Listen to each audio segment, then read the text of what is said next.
Hi friends, ದಿನದ ಎಲ್ಲಾ ಪ್ರಮುಖ ಸುದ್ದಿಯನ್ನು ನಿಮಗೆ ತಲುಪಿಸುವ ಮಸ್ತ್ ಮಗ ಚಾನೆಲ್ನ ಫುಲ್ ನ್ಯೂಸ್ಗೆ ಸ್ವಾಗತ. ನಾನು ಅಮರ್ ಪ್ರಸಾದ್. ಜಗತ್ತಲ್ಲಿ ಗ್ಯಾಸ್ಗಾಗಿ ಹಾಹಾಕಾರ ಎದ್ದಿರುವಾಗ ಭಾರತದಲ್ಲಿ ಹೊಸ ಗ್ಯಾಸ್ ನಿಕ್ಷೇಪ ಪತ್ತೆಯಾಗಿದೆ. ಮತ್ತೊಂದು ಕಡೆ ರಾಜ್ಯ ಸರ್ಕಾರದಲ್ಲಿ ಖಾತೆ ಕಚ್ಚಾಟ ಮಿತಿ ಮೀರ್ತಾ ಇದೆ. ಇತ್ತ ಬಂಗಾಳದ ಮಮತಾ ಬ್ಯಾನರ್ಜಿ ಪಾರ್ಟಿ ಮತ್ತಷ್ಟು ಛಿದ್ರವಾಗ್ತಾ ಇದೆ. ಬ್ಯಾನ್ ಆಗಿರೋ PFI ಬಗ್ಗೆ NIA ಭಯಾನಕ ವಿಚಾರಗಳನ್ನ NIA ಕೋರ್ಟ್ ನಲ್ಲಿ ಹೇಳಿದೆ. ಎಲ್ಲವನ್ನ ಒನ್ ಬೈ ಒನ್ ನೋಡ್ತಾ ಹೋಗೋಣ. ಮೊದಲಿಗೆ ಕರ್ನಾಟಕದಲ್ಲಿ ಆಗ್ತಿರೋ ಗದ್ದಲದ ಬಗ್ಗೆ ಹೇಳಿ ಆಮೇಲೆ ಉಳಿದ ವಿಚಾರಗಳ ಕಡೆ ನಾವು ಮುಂದುವರಿಯೋಣ ಸ್ನೇಹಿತರೆ. ಕರ್ನಾಟಕದಲ್ಲಿ ಹೊಸ ಸರ್ಕಾರ ಒಂದು 2 ದಿನ ತುಂಬೋ ಮುನ್ನವೇ ಲಟಲಟ ಅಂತ ಇದೆ ಗವರ್ಮೆಂಟ್. ಒಂದ್ ಕಡೆ ಸೀನಿಯರ್ ಲೀಡರ್ ರಾಮಲಿಂಗಾರೆಡ್ಡಿ ಜಲಸಂಪನ್ಮೂಲ ಖಾತೆ ಬೇಡ ಅಂತೇಳಿ ರಾಜೀನಾಮೆ ಬಿಸಾಕಿ ಹೊರಟಿದ್ದಾರೆ. ಫೋನ್ ಸ್ವಿಚ್ ಆಫ್ ಮಾಡಿಕೊಂಡು ತಮಿಳುನಾಡಿಗೆ ಹೋಗಿದ್ದಾರೆ ಅನ್ನೋ ಮಾಹಿತಿ ಸಿಗ್ತಾ ಇದೆ. ಯಾರ ಸಂಪರ್ಕಕ್ಕೂ ಸಿಗ್ತಾ ಇಲ್ಲ. ಇನ್ನೊಂದ್ ಕಡೆ KH ಮುನಿಯಪ್ಪ ಕೂಡ ಆಹಾರ ಖಾತೆ ಬೇಡ ಅಂತ ಅಸಮಾಧಾನ ಹೊರಹಾಕಿದ್ದಾರೆ. ಸದ್ಯ ರಾಮಲಿಂಗಾರೆಡ್ಡಿ ಬೆಂಬಲಿಗರು ಕಾಂಗ್ರೆಸ್ ಪಾರ್ಟಿಗೆ ಸಾಮೂಹಿಕ ರಾಜೀನಾಮೆ ಕೊಡೋಕೆ ಮುಂದಾಗಿದ್ದಾರೆ ಅಂತ ಹೇಳಲಾಗ್ತಿದೆ. ಇತ್ತ ಜಮೀರ್ ಅಹಮದ್ರನ್ನ ಮಂತ್ರಿ ಮಾಡಬೇಕು ಅಂತ ಅವರ ಬೆಂಬಲಿಗರು ಮುಸ್ಲಿಂ ಮುಖಂಡರು ಆಗ್ರಹ ಮಾಡಿದ್ದಾರೆ. ಪ್ರತಿಭಟನೆ ಕೂಡ ನಡೆಸಿದ್ದಾರೆ. ಈ ನಡುವೆ ಮಾಜಿ ಸಚಿವ ರಾಜಣ್ಣ ಮಾತನಾಡಿ, DK ಯಾವ ಟ್ರಬಲ್ ಶೂಟರ್ ರೀ, ನೀವೇ ಮಾಧ್ಯಮದವರೇ ಅವರನ್ನು ಟ್ರಬಲ್ ಶೂಟರ್ ಎಲ್ಲ ಮಾಡಿರೋದು. ಹಾಗಾದ್ಮೇಲೆ ಅಸ್ಸಾಂಗೆ ಹೋಗಿ ಯಾಕೆ ಟ್ರಬಲ್ ಶೂಟ್ ಮಾಡಲಿಲ್ಲ ಅವರು ಅಂತ DK ವಿರುದ್ಧ ವಾಗ್ದಾಳಿ ಮಾಡಿದ್ದಾರೆ. ಇನ್ನು ಈ ಗೊಂದಲದ ನಡುವೆ ರಾಹುಲ್ ಗಾಂಧಿ ಬೆಂಗಳೂರಿಗೆ ಬಂದಿದ್ದಾರೆ. ರಾಜ್ಯಸಭಾ ಎಲೆಕ್ಷನ್ಗೆ AICC ಅಧ್ಯಕ್ಷ ಮಲ್ಲಿಕಾರ್ಜುನ ಖರ್ಗೆ ಅವರು ನಾಮಪತ್ರ ಸಬ್ಮಿಟ್ ಮಾಡಿದ್ರು. ಆ ಕಾರಣವನ್ನ ಕೊಟ್ಟು ಬಂದಿದ್ದಾರೆ. ಬಂದ ತಕ್ಷಣ ಈ ಖಾತೆಗಳ ಗಲಾಟೆ ಬಗೆಹರಿಸೋಕೆ ರಾಹುಲ್ ಗಾಂಧಿ ಸೀನಿಯರ್ಸ್ ಜೊತೆಗೆ ಮೀಟಿಂಗ್ ಮಾಡಿದ್ದಾರೆ. ಇತ್ತ ಕರ್ನಾಟಕದ CM ಬದಲಾವಣೆ ಬಗ್ಗೆ PM ನರೇಂದ್ರ ಮೋದಿ ಕೂಡ ಮಾತನಾಡಿದ್ದಾರೆ. ಕರ್ನಾಟಕದಲ್ಲಿ ಕಾಂಗ್ರೆಸ್ ಸರ್ಕಾರದ ಬಗ್ಗೆ ಜನರಲ್ಲಿ ತೀವ್ರ ಅಸಮಾಧಾನ ಇದೆ. ಇದೇ ಕಾರಣಕ್ಕೆ ಆ ಪಾರ್ಟಿ ತನ್ನ ಮುಖ್ಯಮಂತ್ರಿಯನ್ನ ಚೇಂಜ್ ಮಾಡಬೇಕಾಗಿ ಬಂತು ಅಂತ ಮೋದಿ ಕೂಡ ಮಾತನಾಡಿದ್ದಾರೆ. ಸಾಮಾನ್ಯವಾಗಿ ಈ ತರ ಸ್ವಲ್ಪ ಖಾತೆ ಗಲಾಟೆಗೆಲ್ಲ ಇನ್ಸ್ಟೆಂಟ್ ಆಗಿ PM ಎಲ್ಲ ರಿಯಾಕ್ಟ್ ಮಾಡಲ್ಲ. ಅವರು ರಿಯಾಕ್ಟ್ ಮಾಡಿದ್ದಾರೆ. ರಾಹುಲ್ ಗಾಂಧಿ ಓಡ್ ಬಂದಿದ್ದಾರೆ ದಿಲ್ಲಿಂದ ಇಲ್ಲಿಗೆ. ಸ್ವಲ್ಪ ಏನೋ ಒಳಗೊಳಗೆ ಏನೋ ಕುಕ್ ಆಗ್ತಾ ಇದೆ ಅನ್ನೋ ತರದಲ್ಲಿ ಬೆಳವಣಿಗೆಗಳಾಗ್ತಿದಾವೆ. ಜಾಗತಿಕವಾಗಿ ಕಚ್ಚಾ ತೈಲ ಮತ್ತು ಗ್ಯಾಸ್ ಹಾಹಾಕಾರ ನಡೀತಿರೋ ಟೈಮ್ ನಲ್ಲಿ ವಾರಿಂದಾಗಿ ಭಾರತಕ್ಕೆ ಮತ್ತೊಂದು ಗುಡ್ ನ್ಯೂಸ್ ಅಂತ ಇವಾಗಲೇ ಏನು ಸಿಕ್ಬಿಡಲ್ಲ. ಆದ್ರೂ ಪಾಸಿಟಿವ್ ಸುದ್ದಿ ಏನು ಅಂದ್ರೆ ಅಂಡಮಾನ್ ಸಮುದ್ರದಲ್ಲಿ ಮತ್ತೊಂದು ನ್ಯಾಚುರಲ್ ಗ್ಯಾಸ್ ನ ನಿಕ್ಷೇಪ ಪತ್ತೆಯಾಗಿದೆ. ಆಯಿಲ್ ಇಂಡಿಯಾ ಲಿಮಿಟೆಡ್ ಈ ಘೋಷಣೆ ಮಾಡಿದೆ. ಅಂಡಮಾನ್ ಆಫ್ ಶೋರ್ ಬ್ಲಾಕ್ ನ 3ನೇ ಎಕ್ಸ್ಪ್ಲೋರೇಷನ್ ವೆಲ್ ನಲ್ಲಿ ಈ ಗ್ಯಾಸ್ ಸಿಕ್ಕಿದೆ. ಈ ಬ್ಲಾಕ್ ನಲ್ಲಿ ಹೈಡ್ರೋ ಕಾರ್ಬನ್ ಇರೋದನ್ನ ಕನ್ಫರ್ಮ್ ಮಾಡಿರೋ 2ನೇ ಬಾವಿ ಇದಾಗಿದೆ. ಅಂಡಮಾನ್ ಕರಾವಳಿಯಿಂದ ಸುಮಾರು 15 ಕಿಲೋಮೀಟರ್ ದೂರದ ವಿಜಯಪುರಂ 3 ಅನ್ನೋ ಜಾಗದಲ್ಲಿ ಈ ಡ್ರಿಲ್ಲಿಂಗ್ ಮಾಡಲಾಗಿತ್ತು. ಸುಮಾರು 355 ಮೀಟರ್ ಆಳದ ಸಮುದ್ರದಲ್ಲಿ ಈ ಕಾರ್ಯಾಚರಣೆ ಮಾಡಲಾಗಿತ್ತು. ಈಗ ಗ್ಯಾಸ್ ಕನ್ಫರ್ಮ್ ಆಗಿದೆ. ಎಷ್ಟು ಪ್ರಮಾಣದಲ್ಲಿ ಸಿಕ್ಕಿದೆ ಅಂತ ಹೇಳಿ ಅದನ್ನೆಲ್ಲ ಈಗ ವೆರಿಫೈ ಮಾಡ್ತಾ ಇದ್ದಾರೆ. ಗ್ಯಾಸ್ ನ ಕೆಪಾಸಿಟಿ ಮತ್ತು ಕ್ವಾಲಿಟಿ ಚೆಕ್ ಮಾಡೋಕೆ ಟೆಸ್ಟ್ ಮಾಡ್ತಿದ್ದಾರೆ. ಐಸೋಟೋಪ್ ಸ್ಟಡಿ ಕೂಡ ನಡೀತಾ ಇದೆ. 2025 ಸೆಪ್ಟೆಂಬರ್ ತಿಂಗಳಲ್ಲಿ ವಿಜಯಪುರಂ 2 ನಲ್ಲೂ ಕೂಡ ಇದೇ ರೀತಿ ಗ್ಯಾಸ್ ಪತ್ತೆ ಆಗಿತ್ತು. ಸದ್ಯ ಈ ಅಂಡಮಾನ್ ಆಫ್ ಶೋರ್ ಬ್ಲಾಕ್ ನಲ್ಲಿ ಒಟ್ಟು 3 ಬಾವಿಗಳನ್ನ ಡ್ರಿಲ್ ಮಾಡಲಾಗಿದೆ. ಇದರಲ್ಲಿ 2 ಬಾವಿಗಳಲ್ಲಿ ಹೈಡ್ರೋ ಕಾರ್ಬನ್ ಅಂಶ ಸಿಕ್ಕಿರೋದು ನಮಗೆ ಗುಡ್ ನ್ಯೂಸ್. ಇದು ನಿಮಗೆಲ್ಲ ಗೊತ್ತು. ಪ್ರತಿದಿನ ಅಂದಾಜು 160ರಿಂದ 175 ಮಿಲಿಯನ್ ಸ್ಟ್ಯಾಂಡರ್ಡ್ ಕ್ಯೂಬಿಕ್ ಮೀಟರ್ ಅಂದ್ರೆ MMSCMD ನ್ಯಾಚುರಲ್ ಗ್ಯಾಸ್ ನಮ್ಮ ದೇಶಕ್ಕೆ ಬೇಕು. 50% ನಮ್ಮಲ್ಲೇ ಉತ್ಪಾದನೆ ಆಗ್ತಾ ಇದೆ. ಅಂದ್ರೆ ಜಗತ್ತಿನ 22ನೇ ಅತಿ ದೊಡ್ಡ ನ್ಯಾಚುರಲ್ ಗ್ಯಾಸ್ ಉತ್ಪಾದಕ ನಾವು. ಆದ್ರೆ ನಮ್ಮಲ್ಲಿ ಜನ ಜಾಸ್ತಿ ಇದ್ದಾರೆ, ಸಾಕಾಗಲ್ಲ, ಇನ್ನೂ ಬೇಕು. ಇನ್ನು 50% ನಾವು ಹೊರಗಿಂದ ಆಮದು ಮಾಡ್ಕೊಳ್ತಿದ್ದೇವೆ. ಅಸ್ಸಾಂ, ಗುಜರಾತ್, ರಾಜಸ್ಥಾನ ಮತ್ತು ತ್ರಿಪುರಾ ರಾಜ್ಯಗಳಲ್ಲಿ ಗ್ಯಾಸ್ ನಿಕ್ಷೇಪಗಳಿವೆ. ಇದರ ಜೊತೆಗೆ ಸಮುದ್ರದ ಒಳಗೂ ಕೂಡ ನಾವು ನ್ಯಾಚುರಲ್ ಗ್ಯಾಸ್ ಅನ್ನ ಎಕ್ಸ್ಟ್ರಾಕ್ಟ್ ಮಾಡ್ತಾ ಇದ್ದೇವೆ. ಬಾಂಬೆ ಹೈ ಅಂತ ಕರೆಯೋ ಅರೇಬಿಯನ್ ಸಮುದ್ರದ ಭಾಗದಲ್ಲೂ ಕೂಡ ಗ್ಯಾಸ್ ಸಿಗ್ತಾ ಇದೆ. ಹಾಗೆ ಆಂಧ್ರದ ಕೃಷ್ಣ ಗೋದಾವರಿ ಬೇಸಿನಲ್ಲೂ ಕೂಡ ಗ್ಯಾಸ್ ತೆಗೆಯೋ ಕೆಲಸ ಜೋರಾಗಿ ನಡೀತಾ ಇದೆ. ಈಗ ಅಂಡಮಾನ್ ನಲ್ಲೂ ಗ್ಯಾಸ್ ಸಿಗ್ತಾ ಇರೋದು ಸ್ವಾವಲಂಬನೆ ನಿಟ್ಟಿನಲ್ಲಿ ಆ ಕಡೆ ಹೆಜ್ಜೆ ಇಡೋಕೆ ಇನ್ನಷ್ಟು ಬಲ ಬರುತ್ತೆ ನಮಗೆ. ಮತ್ತೊಂದ್ ಕಡೆ ಭಾರತೀಯ ಕಂಪನಿಗಳು ವೆನೆಜುವೆಲಾದಲ್ಲಿ ದುಡ್ಡು ಹಾಕೋಕೆ, ಇನ್ವೆಸ್ಟ್ ಮಾಡೋಕೆ, ಆಯಿಲ್ ತೆಗೆಯಕ್ಕೆ ಆಸಕ್ತಿ ತೋರಿಸ್ತಾ ಇದ್ದಾರೆ ಅಂತ ಕೇಂದ್ರ ಪೆಟ್ರೋಲಿಯಂ ಮಂತ್ರಿ ಹರ್ದೀಪ್ ಸಿಂಗ್ ಪುರಿ ಹೇಳಿದ್ದಾರೆ. ದಿಲ್ಲಿಯಲ್ಲಿ ವೆನೆಜುವೆಲಾ ಹಂಗಾಮಿ ಅಧ್ಯಕ್ಷ ಡೆಲ್ಸಿ ರೋಡ್ರಿಗಸ್ ಅವರನ್ನ ಭೇಟಿಯಾಗಿ ಈ ವಿಚಾರವನ್ನ ತಿಳಿಸಿದ್ದಾರೆ. ವೆನೆಜುವೆಲಾದ ಎನರ್ಜಿ ರೀಕನ್ಸ್ಟ್ರಕ್ಷನ್ಗೆ, ಆ ಸೆಕ್ಟರ್ ಅನ್ನ ಮತ್ತೆ ಕಟ್ಟಕ್ಕೆ ನಾವು ಖಂಡಿತ ಸಪೋರ್ಟ್ ಮಾಡ್ತೀವಿ ಅಂತ ಪುರಿ ಹೇಳಿದ್ದಾರೆ. ಇಬ್ಬರು ನಾಯಕರ ನಡುವೆ ಎನರ್ಜಿ ಪಾರ್ಟ್ನರ್ಶಿಪ್ ಬಗ್ಗೆ ಚರ್ಚೆ ನಡೆದಿದೆ. ಇದಕ್ಕೆ ಉತ್ತರ ಕೊಟ್ಟಿರೋ ರೋಡ್ರಿಗಸ್ ಅವರು ಎನರ್ಜಿ ಸೆಕ್ಟರ್ ನಲ್ಲಿ ನಮ್ಮಲ್ಲಿ ತುಂಬಾ ಆಪರ್ಚುನಿಟೀಸ್ ಇದೆ, ಆಯ್ತು ಬನ್ನಿ ನಿಮ್ಮ ನಿಯೋಗವನ್ನ ಕಳಿಸಿ ಎಲ್ಲ ಚೆಕ್ ಮಾಡೋಣ ಅಂತ ಅವ್ರು ಹೇಳಿದ್ದಾರೆ. ಭಾರತ ಒಂದು ನಂಬಿಕಸ್ಥ ಪಾರ್ಟ್ನರ್. ನಮ್ಮ ಆಯಿಲ್ ಮತ್ತು ಗ್ಯಾಸ್ ಸೆಕ್ಟರ್ ನಲ್ಲಿ ಭಾರತೀಯ ಕಂಪನಿಗಳು ಇನ್ವೆಸ್ಟ್ ಮಾಡ್ಲಿ, ತುಂಬಾ ಸಂತೋಷ ಅಂತ ಅವರು ಕೂಡ ಹೇಳಿದ್ದಾರೆ. ಕಳೆದ ಮೇ ತಿಂಗಳಲ್ಲಿ ವೆನೆಜುವೆಲಾ ಭಾರತದ 3ನೇ ಅತಿ ದೊಡ್ಡ ತೈಲ ಪೂರೈಕೆದಾರ ರಾಷ್ಟ್ರವಾಗಿ ಹೊರಹೊಮ್ಮಿದೆ. ಅದರ ಬೆನ್ನಲ್ಲೇ ಎರಡು ರಾಷ್ಟ್ರಗಳ ನಡುವೆ ಈ ಮೀಟಿಂಗ್ ಆಗಿದೆ. ಏನೋ ಭಾರತದಲ್ಲಿ ಹೊಸ ಪ್ಲಾಸ್ಟಿಕ್ ನೋಟುಗಳನ್ನ ತರೋದು ಬಹುತೇಕ ಕನ್ಫರ್ಮ್ ಆಗ್ತಾ ಇದೆ. ಈ ಪ್ರಸ್ತಾವನೆ ಆರಂಭಿಕ ಹಂತದಲ್ಲಿ ಇದೆ ಅಂತ RBI governor Sanjay Malhotra confirm ಮಾಡಿದ್ದಾರೆ. 10 ವರ್ಷಗಳ ಹಿಂದೆನೆ ಈ ಐಡಿಯಾವನ್ನ ತರಲಾಗಿತ್ತು. ಆದ್ರೆ ಈಗ ಪೇಪರ್ ನೋಟುಗಳ ಬಳಕೆ ಸಿಕ್ಕಾಪಟ್ಟೆ ಜಾಸ್ತಿ ಆಗಿದೆ. ಈ ಪೇಪರ್ ನೋಟುಗಳನ್ನ ಪ್ರಿಂಟ್ ಮಾಡೋಕೆ ಖರ್ಚು ಕೂಡ ಜಾಸ್ತಿ ಆಗ್ತಾ ಇದೆ. ಜೊತೆಗೆ ಈ ನೋಟುಗಳು ಬೇಗ ಹಾಳಾಗಿ ವೇಸ್ಟ್ ಆಗ್ತಿರೋ ಪ್ರಮಾಣ ಕೂಡ ಹೆಚ್ಚಾಗ್ತಿರೋದ್ರಿಂದ ಈ ಪ್ಲಾಸ್ಟಿಕ್ ನೋಟುಗಳನ್ನ ತರೋಕೆ ಪ್ಲಾನ್ ನಡೀತಾ ಇದೆ. ಈ ಪ್ಲಾಸ್ಟಿಕ್ ನೋಟುಗಳನ್ನ ಹೇಗೆ ತರ್ತಾರೆ, ಇದರಿಂದ ಏನ್ ಲಾಭ ಅನ್ನೋದನ್ನ ನಾವು ಸ್ಪೆಷಲ್ ವಿಡಿಯೋದಲ್ಲಿ ಆಲ್ರೆಡಿ ಡೀಟೇಲ್ ಆಗಿ ಎಕ್ಸ್ಪ್ಲೇನ್ ಮಾಡಿದ್ದೀವಿ ಸ್ನೇಹಿತರೆ. ಆಲ್ಮೋಸ್ಟ್ 3.5 ಲಕ್ಷಕ್ಕೂ ಅಧಿಕ ಜನ ನೋಡಿದಾಗ ನೀವು ಕೂಡ ಚೆಕ್ ಮಾಡಿ. ಫುಲ್ ನ್ಯೂಸ್ ಎಂಡಲ್ಲಿ ನಾವು ಅದನ್ನ ಸ್ಕ್ರೀನ್ ಮೇಲೆ ತರ್ತೀವಿ. ಮುಗಿತಾ ನೀವು ಅದಕ್ಕೆ ಜಂಪ್ ಆಗ್ಬೋದು ಆ ವಿಡಿಯೋಗೆ. ಏನೋ ಬಂಗಾಳ ಎಲೆಕ್ಷನ್ ಸೋತ್ ಮೇಲೆ ಮಮತಾ ಬ್ಯಾನರ್ಜಿ ಅವರ TMC ಪಾರ್ಟಿಯಲ್ಲಿ ದಿನಕ್ಕೊಂದು ನಾಟಕ ನಡೀತಾ ಇದೆ. ಈಗ ಆಲ್ರೆಡಿ ಬಂಗಾಳ ಅಸೆಂಬ್ಲಿಯಲ್ಲಿ ಋತುಪರ್ಣಾ ಬ್ಯಾನರ್ಜಿ ನೇತೃತ್ವದಲ್ಲಿ ಹೆಚ್ಚು ಕಮ್ಮಿ 60 ಶಾಸಕರು ತಮ್ಮದೇ ಬಣ ಕಟ್ಕೊಂಡು ತಾವೇ ರಿಯಲ್ TMC ಅಂತ ಹೇಳ್ತಿದ್ದಾರೆ. ಈಗ 23 ಜನ TMC ಎಂಪಿಗಳು ಕೂಡ ಬಂಡಾಯ ಶಾಸಕರೊಂದಿಗೆ ಟಚ್ ನಲ್ಲಿದ್ದಾರೆ ಅನ್ನೋ ಮಾಹಿತಿ ಬರ್ತಾ ಇದೆ. ಪಾರ್ಟಿ ಜನರಲ್ ಸೆಕ್ರೆಟರಿ ಈ ಮಮತಾ ಬ್ಯಾನರ್ಜಿ ಅವರ ಅಳಿಯ ಅಭಿಷೇಕ್ ಬ್ಯಾನರ್ಜಿ ಮೇಲೆ ಸಿಕ್ಕಾಪಟ್ಟೆ ಸಿಟ್ಟಿದೆ. ನಾವೆಲ್ಲ ಏನಕ್ಕೆ ಮತ್ತೆ ಹಾಗಾದ್ರೆ ಇವ್ರ ಫ್ಯಾಮಿಲಿ ಪಾಲಿಟಿಕ್ಸ್ ಮಾಡ್ಕೊಂಡು ಹೋಗೋದಾದ್ರೆ ಅಂತ ಹೇಳಿ, ಹೀಗಾಗಿ ಪಾರ್ಲಿಮೆಂಟ್ ನಲ್ಲಿ ಇವರೇ ಒಂದು ಸಪರೇಟ್ ಗುಂಪು ಮಾಡೋಕೆ ಪ್ಲಾನ್ ಮಾಡ್ತಿದ್ದಾರೆ. ಈ ಬಗ್ಗೆ ಋತುಪರ್ಣಾ ಬ್ಯಾನರ್ಜಿ ಕೂಡ ಮಾತನಾಡಿದ್ದಾರೆ. ಸ್ವಲ್ಪ ತಾಳ್ಮೆ ಇರಲಿ, ಮುಂದೆ ಏನೇನೋ ಆಗಬಹುದು ಅನ್ನೋ ಹೇಳಿಕೆ ಕೊಟ್ಟಿದ್ದಾರೆ. ಆಂಟಿ ಡಿಫೆಕ್ಷನ್ ಲಾ ಅಥವಾ ಪಕ್ಷಾಂತರ ನಿಷೇಧ ಕಾಯ್ದೆ ಪ್ರಕಾರ ಲೋಕಸಭೆಯಲ್ಲಿ TMCಗಿರೋ 29 ಎಂಪಿಗಳಲ್ಲಿ ಸಪರೇಟ್ ಗುಂಪು ಮಾಡೋಕೆ ಕನಿಷ್ಠ 22 ಎಂಪಿಗಳು ಬೇಕು. ಹಾಗೆ ರಾಜ್ಯಸಭೆಯಲ್ಲಿ 13 ಎಂಪಿಗಳಿದ್ದು 9 ಜನರ ಬೆಂಬಲ ಬೇಕಾಗುತ್ತೆ. ಇನ್ನು ತಮ್ಮ ಪಾರ್ಟಿ ವಿರುದ್ಧವೇ ವಾಗ್ದಾಳಿ ಮಾಡ್ತಿರೋ ರಾಜ್ಯಸಭಾ MP ಸುಖೇಂದು ಶೇಖರ್ ರಾಯ್ ಕೂಡ ಇಷ್ಟು ಕಮ್ಮಿ ಟೈಮ್ ನಲ್ಲಿ 60 ಶಾಸಕರು ಪಾರ್ಟಿ ಬಿಟ್ಟಿದ್ದನ್ನು ನಾನು ನೋಡಿಲ್ಲ. ಇದೇ ರೀತಿ ಲೋಕಸಭೆ ಹಾಗೂ ರಾಜ್ಯಸಭೆಯಲ್ಲೂ ಆಗಬಹುದು ಅಂತ ಹೇಳಿದ್ದಾರೆ. TMC ಇತಿಹಾಸದಲ್ಲೇ 28 ವರ್ಷಗಳಲ್ಲಿ ದೊಡ್ಡ ಬಂಡಾಯ ಗೆದ್ದಿರೋದ್ರಿಂದ ಮಮತಾ ಬ್ಯಾನರ್ಜಿ ಅವರೇ ಡ್ಯಾಮೇಜ್ ಕಂಟ್ರೋಲ್ಗೆ ಪ್ರಯತ್ನ ಪಡ್ತಾ ಇದ್ದಾರೆ. ಕಳೆದ 2 ದಿನಗಳಿಂದ ಹೌರಾ, ಮುರ್ಷಿದಾಬಾದ್ ಹಾಗೂ ಉತ್ತರ ದಿನಾಜ್ಪುರದ ಬಂಡಾಯ ಶಾಸಕರಿಗೆ ಖುದ್ದಾಗಿ ಕಾಲ್ ಮಾಡಿ ಬನ್ರಿ ವಾಪಸ್ಸು ಅಂತ ಕರೀತಾ ಇದ್ದಾರೆ.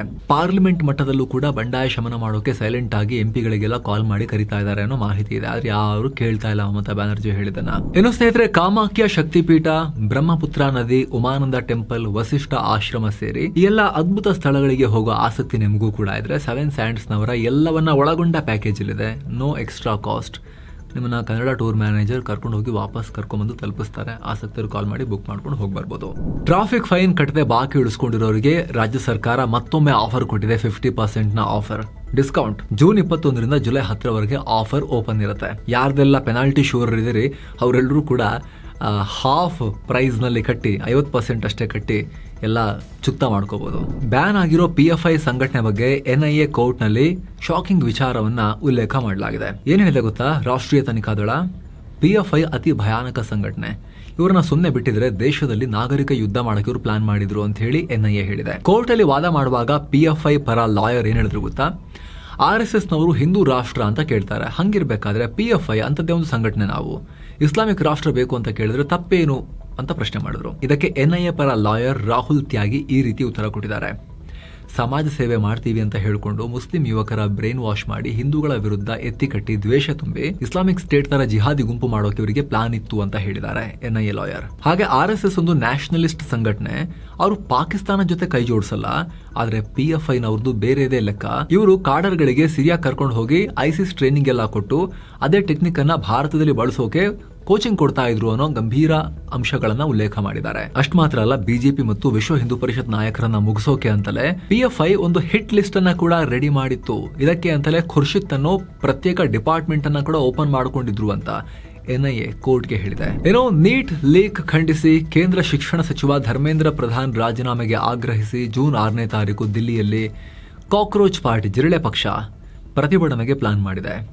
ಇದರ ವಿರುದ್ಧ ಸೇವ್ ಇಂಡಿಯಾ ಫೌಂಡೇಶನ್ ದಿಲ್ಲಿ ಹೈಕೋರ್ಟ್ಗೆ ಹಾಕಿದ್ದ ಅರ್ಜಿಯನ್ನ ಕೋರ್ಟ್ ರಿಜೆಕ್ಟ್ ಮಾಡಿದೆ. ಈ ನಡುವೆ ಜಿರಳೆಗಳ ಫೌಂಡರ್ ಅಭಿಜಿತ್ ದೀಪ್ಗೆ ಜೂನ್ 6ನೇ ತಾರೀಕು ದಿಲ್ಲಿ ಏರ್ಪೋರ್ಟ್ಗೆ ಬಂದು ಸೇರುವಂತೆ ತಮ್ಮ ಬೆಂಬಲಿಗರಿಗೆ ಕರೆ ಕೊಟ್ಟಿದ್ದಾರೆ. ಸೊ ಇಲ್ಲಿ ತನಕ ಬರೀ ಸೋಷಿಯಲ್ ಮೀಡಿಯಾದಲ್ಲಿದ್ದ ಜಿರಳೆ ಪಾರ್ಟಿಯ ರಿಯಲ್ ಟೆಸ್ಟ್, ಮೊದಲ ಪರೀಕ್ಷೆ ಜೂನ್ 6ನೇ ತಾರೀಕು ದಿಲ್ಲಿ ನಡೆಯುತ್ತೆ. ಈಗ ಏನೋ ಮಿಡಲ್ ಈಸ್ಟ್ ಯುದ್ಧದ ನಡುವೆ ಕೂಡ ಭಾರತದ ಆರ್ಥಿಕತೆ ಸ್ಟ್ರಾಂಗ್ ಆಗಿದೆ. 4ನೇ ಕ್ವಾರ್ಟರ್ನಲ್ಲಿ GDP 7.8% ಗ್ರೋತ್ ಕಂಡಿದ್ರೆ ಇಡೀ ಆರ್ಥಿಕ ವರ್ಷದ ಟೋಟಲ್ GDP 7.7% ದಾಖಲಾಗಿದೆ.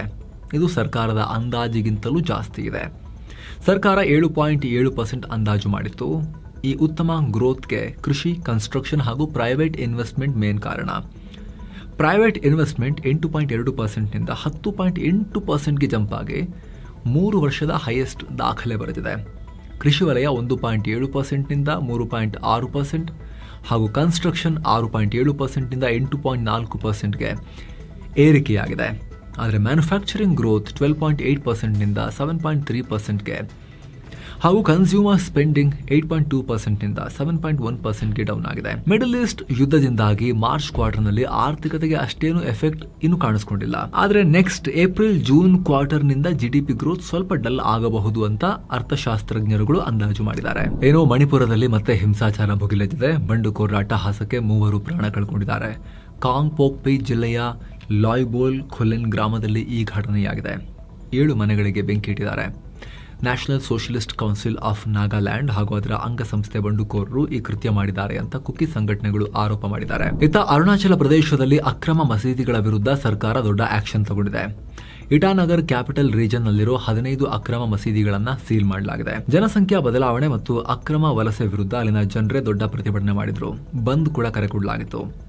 ಸರ್ಕಾರದ ಅಧಿಕೃತ ಸರ್ವೆನಲ್ಲಿ 15 ಅಕ್ರಮ ಕಟ್ಟಡಗಳು ಇರೋದು ಕೂಡ ಸ್ಪಷ್ಟವಾಗಿತ್ತು. ಹೀಗಾಗಿ ಈ ಆಕ್ಷನ್ ತಗೊಳ್ಳಲಾಗಿದೆ. ಏನು ಎಬೋಲಾ ವೈರಸ್ನ ಭೀತಿ ಆಫ್ರಿಕಾದ್ದು ಈಗ ಭಾರತದಲ್ಲೂ ಶುರುವಾಗಿದೆ. ಜ್ವರ ಕಾಣಿಸ್ಕೊಂಡಿರೋ ಸುಡಾನ್ ದೇಶದ 2 ಹೈದರಾಬಾದ್ನ ಗಾಂಧಿ ಹಾಸ್ಪಿಟಲ್ಗೆ ಸೇರಿಸಿ ಎಬೋಲಾ ಟೆಸ್ಟ್ ಮಾಡಲಾಗ್ತಿದೆ.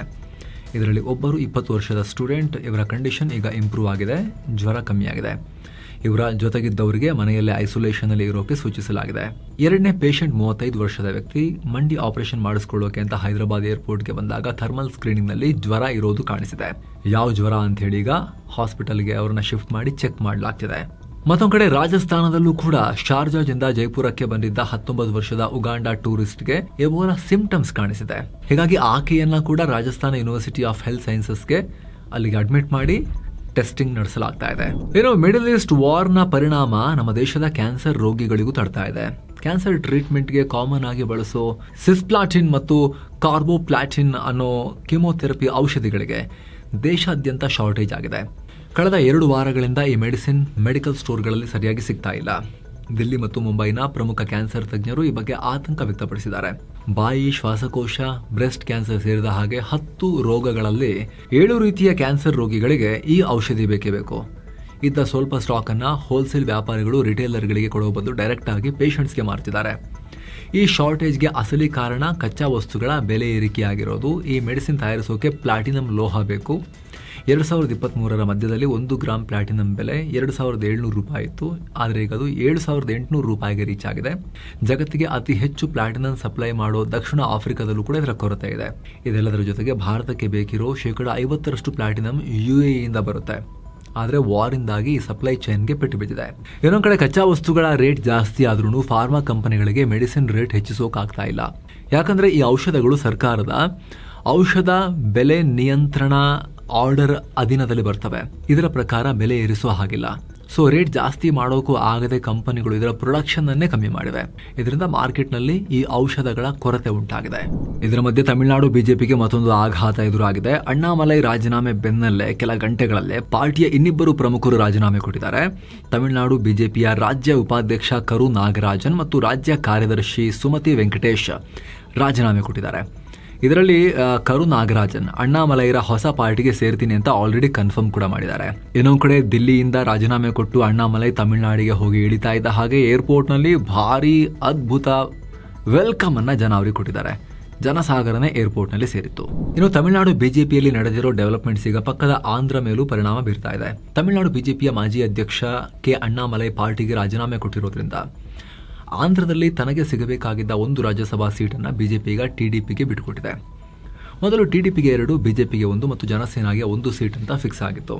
ಈಗ 3 ಸೀಟುಗಳು ಟಿಡಿಪಿ ಪಾಲಾಗಿದ್ರೆ ಉಳಿದ 1 ಸೀಟನ್ನ ಜನಸೇನಾಗೆ ಕೊಡಲಾಗಿದೆ. ಇನ್ನು ಸ್ನೇಹಿತರೆ, ಅಣ್ಣಾಮಲೈ ಅವರ ರಾಜೀನಾಮೆ, ರಜನಿಕಾಂತ್ ಒಟ್ಟಿಗೆ ಅವರು ಸೇರ್ತಾರ, ತಮಿಳುನಾಡು ಪಾಲಿಟಿಕ್ಸ್ ನಲ್ಲಿ ಯಾವ ರೀತಿ ಬಿರುಗಾಳಿ ಹೇಳ್ತಾ ಇದೆ ಅದೆಲ್ಲವನ್ನು ನಾವು ಪ್ರತ್ಯೇಕ ಈ ವರದಿಯಲ್ಲಿ ಎಕ್ಸ್ಪ್ಲೇನ್ ಮಾಡಿದೀವಿ. ಇದನ್ನ ಕೂಡ ನಾವು ಫುಲ್ ನ್ಯೂಸ್ ಎಂಡ್ ಅಲ್ಲಿ ಸ್ಕ್ರೀನ್ ಅಲ್ಲಿ ಇನ್ನೊಂದು ಸೈಡ್ ನಲ್ಲಿ ತರ್ತೀವಿ. ನೀವು ಟ್ಯಾಪ್ ಮಾಡೋ ಮೂಲಕ ಆ ವಿಡಿಯೋಗೂ ಜಂಪ್ ಆಗಬಹುದು. ಏನೋ ಲೆಬನಾನ್ ನಲ್ಲಿ ವಿಶ್ವಸಂಸ್ಥೆ ಶಾಂತಿ ಪಾಲಕರ ಮೇಲಿನ ದಾಳಿಯನ್ನ ಭಾರತ ಖಂಡಿಸಿದೆ.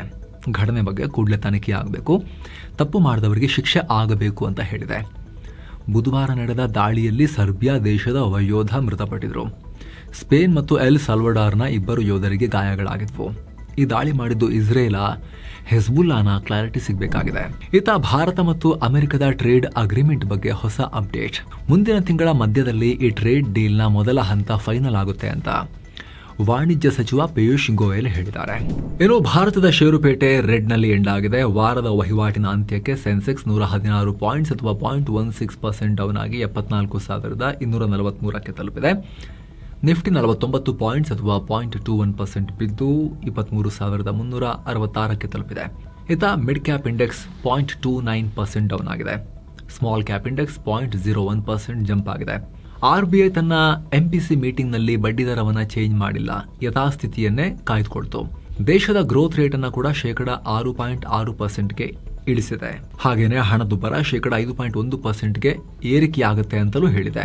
ಗಲ್ಫ್ ರಾಷ್ಟ್ರಗಳ ಉದ್ವಿಗ್ನತೆಯಿಂದ ಗ್ಲೋಬಲ್ ಲೆವೆಲ್ನಲ್ಲಿ ಸಪ್ಲೈ ಚೈನ್ಗೂ ಸಮಸ್ಯೆ ಆಗುತ್ತೆ ಅಂತ RBI ಅಂದಾಜು ಮಾಡಿದೆ. ಇದರಿಂದ ಇನ್ವೆಸ್ಟರ್ಸ್ ಡಿಮಾಂಡ್ ಮತ್ತು ಅರ್ನಿಂಗ್ಸ್ ಲೆಕ್ಕಾಚಾರ ಹಾಕಿ ಪ್ರಾಫಿಟ್ ಬುಕಿಂಗ್ ಮಾಡಿದ್ದಾರೆ. ರೂಪಾಯಿ ಸ್ವಲ್ಪ ಸ್ಟ್ರೆಂಥನ್ ಆಗಿರೋದು ಸ್ವಲ್ಪ ಮಟ್ಟಿಗೆ ಮಾರ್ಕೆಟ್ ಸೆಂಟಿಮೆಂಟ್ಗೆ ಸಪೋರ್ಟ್ ಮಾಡ್ತು ಅಷ್ಟೇ. Hindustan Unilever, Adani ports, Axis bank, Bajaj finance ಮತ್ತು ಎಟರ್ನಲ್ ಗ್ರೀನ್ ನಲ್ಲಿದ್ವು. TCS, Tata steel, NTPC, Bharti Airtel ಮತ್ತು HCL ಟೆಕ್ನಾಲಜೀಸ್ ರೆಡ್ ನಲ್ಲಿದ್ವು. ಒಟ್ಟಾರೆ BSE ನಲ್ಲಿ 1993 ಸ್ಟಾಕ್ಸ್ ಗ್ರೀನ್ ನಲ್ಲಿದ್ರೆ 2212 ಸ್ಟಾಕ್ಸ್ ರೆಡ್ ನಲ್ಲಿ ಕೊನೆಗೊಂಡಿವೆ. ಡಾಲರ್ ಮುಂದೆ ರೂಪಾಯಿ ಮೌಲ್ಯ 50 ಪೈಸೆ ಏರಿಕೆಯಾಗಿ $95.24 ತಲುಪಿದೆ. ಇನ್ನು RBI ಫಾರೆಕ್ಸ್ ರಿಸರ್ವ್ ಬಗ್ಗೆ ಇಂಪಾರ್ಟೆಂಟ್ ಮಾಹಿತಿ ಕೊಟ್ಟಿದೆ. ಮೇ 29 ಹೊತ್ತಿಗೆ ನಮ್ಮ ಫಾರೆಕ್ಸ್ ರಿಸರ್ವ್ಸ್ $682 ಬಿಲಿಯನ್ ಇದೆ. ಏಪ್ರಿಲ್ 24ಕ್ಕೆ $698 ಬಿಲಿಯನ್ ಇತ್ತು. ಆಮೇಲೆ ಮೇ 1ಕ್ಕೆ $690 ಬಿಲಿಯನ್, ಮೇ 15ಕ್ಕೆ $688 ಬಿಲಿಯನ್ ಮತ್ತು ಮೇ 22ರ ಹೊತ್ತಿಗೆ $681 ಬಿಲಿಯನ್ ಗೆ ಇಳಿದಿತ್ತು. ರೂಪಾಯಿ ಮೌಲ್ಯ ಕುಸಿಯದಂತೆ ತಡೆಯೋಕೆ, ಗ್ಲೋಬಲ್ ಮಾರ್ಕೆಟ್ನಲ್ಲಿರೋ ಅನಿಶ್ಚಿತತೆಗಳನ್ನು ಬ್ಯಾಲೆನ್ಸ್ ಮಾಡೋಕೆ RBI ರಿಸರ್ವ್ಸ್ ಅನ್ನ ಯೂಸ್ ಮಾಡಿ ಡಾಲರ್ ಸ್ವಲ್ಪ ಚೆಲ್ಲಿದ್ದೆ ಈ ಇಳಿಕೆಗೆ ಮೇನ್ ಕಾರಣ. ಸ್ವಲ್ಪ ಕಮ್ಮಿ ಆದರೂ ಕೂಡ ನಮ್ಮ ಹತ್ರ ಇರೋ ಈ ರಿಸರ್ವ್ಸ್ ಆರಾಮಾಗಿ ಮುಂದಿನ 11 ತಿಂಗಳ ಇಂಪೋರ್ಟ್ಸ್ ಅಥವಾ ಆಮದಿಗೆ ಸಾಕು ಅಂತ ಗವರ್ನರ್ ಹೇಳಿದ್ದಾರೆ. ಇನ್ನು ಚಿನ್ನ ಮತ್ತು ಬೆಳ್ಳಿ ಬೆಲೆ ವಿಚಾರಕ್ಕೆ ಬಂದರೆ 24 ಕ್ಯಾರೆಟ್ನ 10 ಗ್ರಾಂ ಚಿನ್ನದ ಬೆಲೆಯಲ್ಲಿ $1,848 ಕಮ್ಮಿಯಾಗಿ $1,54,238 ಆಗಿದೆ. 22 ಕ್ಯಾರೆಟ್ನ 10 ಗ್ರಾಂ ಚಿನ್ನದ ಬೆಲೆಯಲ್ಲಿ $1,700 ಕಮ್ಮಿಯಾಗಿ $1,41,280 ಆಗಿದೆ. 1 ಕೆಜಿ ಬೆಳ್ಳಿ ಬೆಲೆಯಲ್ಲಿ $4,180 ಕಮ್ಮಿಯಾಗಿ $2,56,908 ಆಗಿದೆ. ಸೊ ಫ್ರೆಂಡ್ಸ್, ಇದಾಗಿತ್ತು ಇವತ್ತಿನ ಫುಲ್ ನ್ಯೂಸ್. ನಾವು ಕುಯ್ದಿಲ್ಲ, ಎಳೆದಿಲ್ಲ, ಕಿರ್ಚಾಡಿಲ್ಲ, ಬರೀ ಸುದ್ದಿಯ ರೀತಿಯಲ್ಲಿ ತಲುಪಿಸುವ ಪ್ರಯತ್ನವನ್ನ ಮಾಡಿದ್ದೀವಿ. ನಿಮಗಿದು ಇಷ್ಟ ಆಗ್ತಾ ಇದ್ರೆ ವಿಡಿಯೋ ಕೆಳಗಡೆ ಇರೋ ಜಾಯಿನ್ ಬಟನ್ ಮೂಲಕ ಮಸ್ತ್ಮಗ ಚಾನಲ್ಗೆ ಮೆಂಬರ್ ಆಗಿ ಜಾಯಿನ್ ಆಗಿ ಅನ್ನೋದು ನಿಮ್ಮಲ್ಲಿ ನಮ್ಮ ರಿಕ್ವೆಸ್ಟ್. ಆಸಕ್ತರು ಚೆಕ್ ಮಾಡಿ. ಮತ್ತೆ ಭೇಟಿ ಆಗ್ತಿರೋಣ ಸ್ನೇಹಿತರೆ. ನಮಸ್ಕಾರ.